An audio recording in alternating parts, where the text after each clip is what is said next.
तो यार बढ़ते हैं अपन इलेक्ट्रिक पोटेंशियल में। एक और बहुत इंपॉर्टेंट टॉपिक है जिसका नाम है equi potential surface. Equi potential surface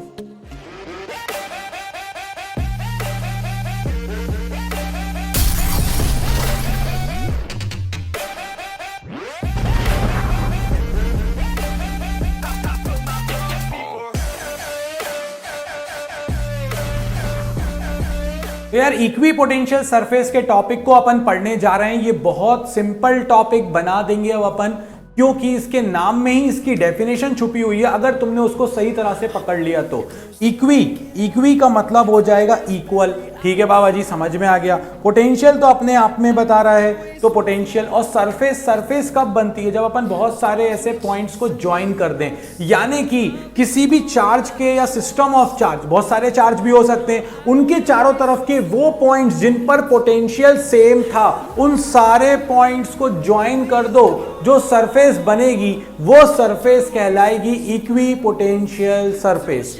यानी कि ये चार्ज है, अगर इसके कारण पोटेंशियल यहां सेम है, तो उन सारे पॉइंट्स को ज्वाइन करने पे जो सरफेस बन रही है, उस सरफेस को हम कहते हैं इक्वी पोटेंशियल सरफेस। फिर अपनी मैथ से तो दो चार थोड़े से ऐसे शब्द यूज होते हैं ना, लोकस टाइप के। लोकस मतलब भी वही ज्वाइनिंग करना ही होता है। तो इसीलिए इस डेफिनेशन को बहुत आसान बनाते हैं इन शब्दों के साथ, और वो शब्द हैं ये: the locus of all the points in a electric field which are at same potential is known as equipotential surface. यानी उन सारे पॉइंट्स को ज्वाइन कर दो जिनका पोटेंशियल सेम है किसी चार्ज या सिस्टम ऑफ चार्जेस के चारों तरफ, या किसी इलेक्ट्रिक फील्ड में, वो बनती है हमारे पास इक्विपोटेंशियल सरफेस। तो ये बहुत सिंपल सी डेफिनेशन थी। यहां से क्वेश्चन जब आता है तो सीधे अटैक होता है, बहुत ध्यान से बनाना है। तो सबसे पहले अपन बना रहे हैं equipotential surface for a point charge. अब अगर ये मेरे पास एक पॉइंट चार्ज है, ये पॉइंट चार्ज है यहां पर Q, ठीक है। अब अगर ये मेरे पास एक पॉइंट चार्ज है, तो इलेक्ट्रिक फील्ड तो इससे इस तरह से निकल रही होंगी, हर तरफ निकल रही होंगी। बट अगर इक्वी पोटेंशियल सरफेस की बात करें तो इक्वल पोटेंशियल की बात कर रहा है, तो इसके फॉर्मूले को देखो यार। 1/4 एप्सिलॉन नॉट कांस्टेंट है, Q कांस्टेंट है। मतलब अगर मैं R को भी कांस्टेंट कर दूं तो V कांस्टेंट हो जाएगा। R मतलब डिस्टेंस, तो अगर मैं इक्वल डिस्टेंस पर पॉइंट्स लूं यहां पर, तो वो क्या बन जाएगा? 2D में दिख रहा है भाई सर्कल। सर्कल मत बोलना, ये सर्कल वाली बात नहीं है यहां पर नहीं तो वो सर्कल ही मिलेगा तुमको फाइनल में।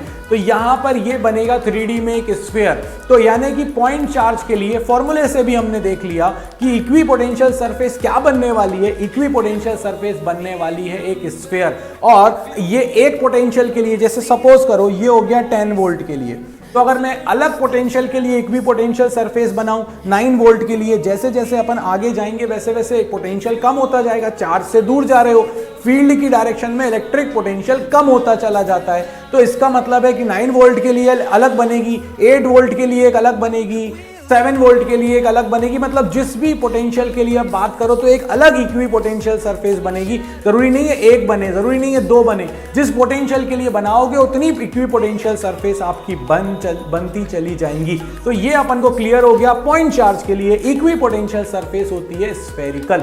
यहां से मैं आपको एक पॉइंट और बताना चाहूंगा दोस्तों। देखो, अगर ये 9 वोल्ट और 8 वोल्ट या 7 वोल्ट या 10 वोल्ट के लिए है, तो अगर दो इक्वी पोटेंशियल सरफेस, सपोज करो किसी एक ने बना दी ऐसी और एक और बना दी ऐसी, तो ये दो इक्वी पोटेंशियल सरफेस एक दूसरे को कट कर रही हैं। अब सपोज करो इसका पोटेंशियल है 7 वोल्ट, इसका है 10 वोल्ट। तो जो ये पॉइंट ऑफ इंटरसेक्शन है ना, ये हमारे पास 4, जरूरी नहीं है 4 हो, जितने भी हो, तो ये हमारे पास जो पॉइंट ऑफ इंटरसेक्शन है, इन पॉइंट ऑफ इंटरसेक्शन पर इलेक्ट्रिक पोटेंशियल 10 बोल रहा है मैं रहूंगा, 7 बोल रहा है मैं रहूंगा, तो क्या इलेक्ट्रिक पोटेंशियल रहेगा भैया? या तो 7 है या 10 है। इसीलिए दो इक्वी पोटेंशियल सरफेसेस कभी एक दूसरे को इंटरसेक्ट नहीं करती। जैसे कि दो दोस्त एक ही जगह जा रहे हों और वो दोनों का कहना एक ही चीज हो, तो या तो एक, अगर दोस्ती बहुत वो होती है ना, मतलब बिल्कुल पक्की वाली, तो एक दोस्त सेक्रीफाइस कर लेता है ना, और दूसरा उसको बोलता है कि भैया तू देख यार, अब तूने उस जगह पर बोल दिया है तो भाई तेरा ही सब कुछ चलने वाला है।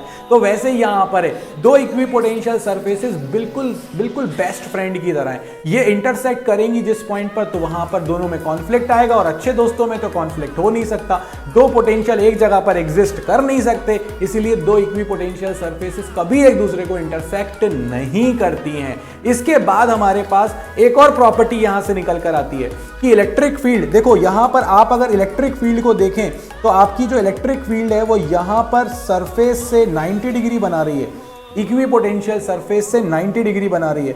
इसका मतलब है कि electric field is always perpendicular to equipotential surface, या equipotential surface is perpendicular to electric field, जैसा बोलना चाहो। इलेक्ट्रिक फील्ड को ज्यादा हीरो बनाते हैं अपन, इसीलिए यही बोलेंगे कि electric field is perpendicular to equipotential surface. अब आती है तीसरी इंपॉर्टेंट प्रॉपर्टी। यार हम लोगों ने एक सब फॉर्मूला पढ़ा था इसके पहले वाले वीडियो में, मैंने कहा भी था ध्यान रख लो अच्छे से कि work done is equal to Q delta V. ये मेरे पास वर्क डन का फॉर्मूला है जब भी पोटेंशियल डिफरेंस और चार्ज दिया हो। अब मैं आपसे कहता हूं कि एक चार्ज को ए पॉइंट से उठाकर बी पॉइंट पर ले आओ, मतलब सेम इक्विपोटेंशियल सरफेस पर मैंने इसको मूव करा दिया। तो ये भरमार क्वेश्चन है प्रीवियस ईयर में, और ये प्रीवियस ईयर से ही पूछा गया है कि बताइए एक चार्ज को क्यू को एक इक्विपोटेंशियल के सेम इक्विपोटेंशियल के एक पॉइंट से दूसरे पॉइंट तक ले जाने में कितना वर्क करना पड़ेगा। आंसर है बेटा जीरो, शिफर, जिससे अपन बचना चाहते हैं। मार्क्स नहीं चाहिए ना जीरो, अपन को तो बहुत सारे मार्क्स चाहिए। उसके लिए तुम्हें क्या करना पड़ेगा, उसके लिए तुम्हें बाबा जी की सुननी पड़ेगी, और तुम सुन भी रहे हो बाबा जी की बातें। तो यार यहां पर क्या आ जाएगा, work done is on moving a charge on same equipotential surface is zero. मैंने आपको तीन प्रॉपर्टीज ऐसे ही एक डायग्राम के अंदर समझा दी। अभी अपन इनका रिटर्न भी देखेंगे, मैंने लिख दी है, चिंता मत करो, बाबा जी तुम्हारे बारे में ही सोच रहे हैं यार। अब अगर हम देखें फॉर इलेक्ट्रिक डाइपोल के लिए कैसी बनेगी, तो देखो यार ये जो सेंटर की लाइन है ये तो वो हो गई इक्विपोटेंशियल एक्सिस जहां पर इलेक्ट्रिक पोटेंशियल जीरो होता है। इसके बाद प्लस क्यू को अलग देखो, माइनस क्यू को अलग देखो, बनेंगी तो स्फेरिकल।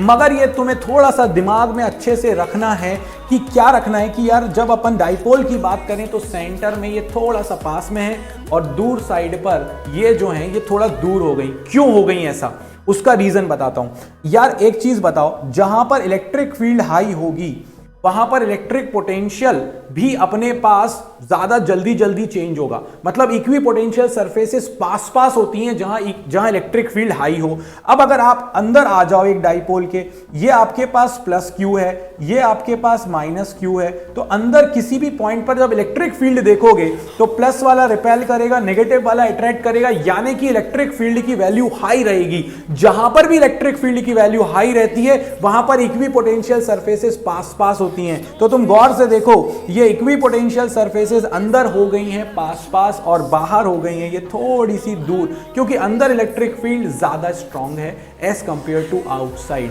बस बाकी बीच वाली लाइन। अब आ जाओ, अगर तुम्हारे पास उन्होंने बोल दिया कि लाइक चार्जेस हैं भाई, अगर दो लाइक चार्जेस हैं तो कैसी बनेगी, तो अगर दो लाइक चार्जेस हैं तो बीच में जो फील्ड होगी वो वीक होगी। क्यों होगी वीक, क्योंकि आप देखो अगर ये दोनों लाइक चार्जेस हैं, मान लेते हैं दोनों प्लस हैं, ये यहां पर फील्ड में रिपेल करेगा, इसकी इलेक्ट्रिक फील्ड इधर होगी, दोनों एक दूसरे का अपोज कर रही हैं। अगर दोनों एक दूसरे का अपोज कर रही हैं मेरे सर के ऊपर बैठकर, है ना, तो अपोज करेंगी तो फील्ड वीक हो जाएगी। इसीलिए ये जो बन रहे हैं ये बन रहे हैं कॉन्सेंट्रिक स्फीयर। कॉन्सेंट्रिक तो नहीं बोल सकते, क्यों, क्योंकि इसमें जो हमारे पास सेंटर है उससे थोड़ा सा शिफ्ट हो गया, बीच में जो है वो फील्ड वीक है इसीलिए ये थोड़ी दूर है, और बाहर फील्ड क्योंकि स्ट्रांग हो गई है इसीलिए ये थोड़ी पास है। तो ये हमारे पास है equipotential surface in case of what, in case of two like charges. सर्फ बनेंगे स्फीयर ही, मगर बीच में थोड़ा दूर, बाहर थोड़ा सा पास, तो इसीलिए ये हमारे पास हो गया टू लाइक चार्जेस के लिए। इसके बाद यूनिफॉर्म इलेक्ट्रिक फील्ड। अब मैंने तो ये सिखा ही चुका हूं, अगर इलेक्ट्रिक फील्ड यूनिफॉर्म है तो उस केस में एक पर्टिकुलर पॉइंट पर, जैसे सपोज करिए मैं आपसे कहता हूं ये पॉइंट ले लो आप, तो इन सारे पॉइंट्स पर इलेक्ट्रिक पोटेंशियल तो सेम होगा। अब ये एक लाइन दिख रही है क्योंकि अपन 2D में देख रहे हैं, बट जब 3D में देखेंगे और सब तरफ से ऐसे निकल के आ रहे हैं, वो जैसे अपने उसमें बाहुबली में वो नहीं निकल के आए थे एरोज, उसमें से पूरे के पूरे, तो वो ऐसे ही पूरे के पूरे एरोज, ऐसी इलेक्ट्रिक फील्ड निकल के आ रही है और एक पर्टिकुलर पॉइंट पर जब सब पर पोटेंशियल सेम है तो क्या बन जाएगी, एक प्लेन शीट। तो ये बन गए आपके पास यूनिफॉर्म इलेक्ट्रिक फील्ड के केस में, यूनिफॉर्म इलेक्ट्रिक फील्ड के केस में ये बन गई आपकी इक्वी पोटेंशियल सरफेसेस प्लेन।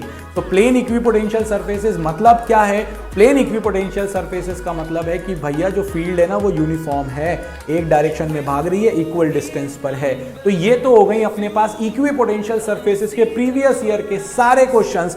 अब बढ़ जाते हैं प्रॉपर्टीज की तरफ। तो प्रॉपर्टीज क्या कहती हैं इक्वी पोटेंशियल सरफेस की। सबसे पहली property, electric field lines are always perpendicular to equipotential surface. बता चुका हूं, समझा चुका हूं पहले वाले डायग्राम में।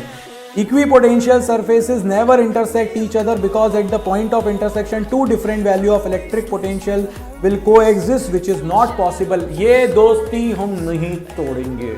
क्यों नहीं तोड़ेंगे? क्योंकि सेम पॉइंट पर दो पोटेंशियल एग्जिस्ट नहीं कर सकते। एक गर्लफ्रेंड दो दोस्तों की नहीं हो सकती, एक दो लड़कियों का एक बॉयफ्रेंड नहीं हो सकता। अगर पक्की दोस्ती होगी तो एक सेक्रीफाइस करेगा ही करेगा। बस यहां पर भी वही वाली बात हो गई कि एक ने सेक्रीफाइस कर लिया। अब आ जाओ जरा जल्दी से, equipotential surfaces are very close. अगर बहुत पास पास हैं तो वो क्या रिप्रेजेंट करेंगी, स्ट्रॉन्ग इलेक्ट्रिक फील्ड। मैंने डाइपोल के केस में बताया था बीच में पास में है, लाइक चार्जेस के केस में बताया था कि बीच में दूर दूर है, क्योंकि वहां पर फील्ड वीक थी। जहां वीक वहां दूर, जहां पर स्ट्रॉन्ग वहां पास पास।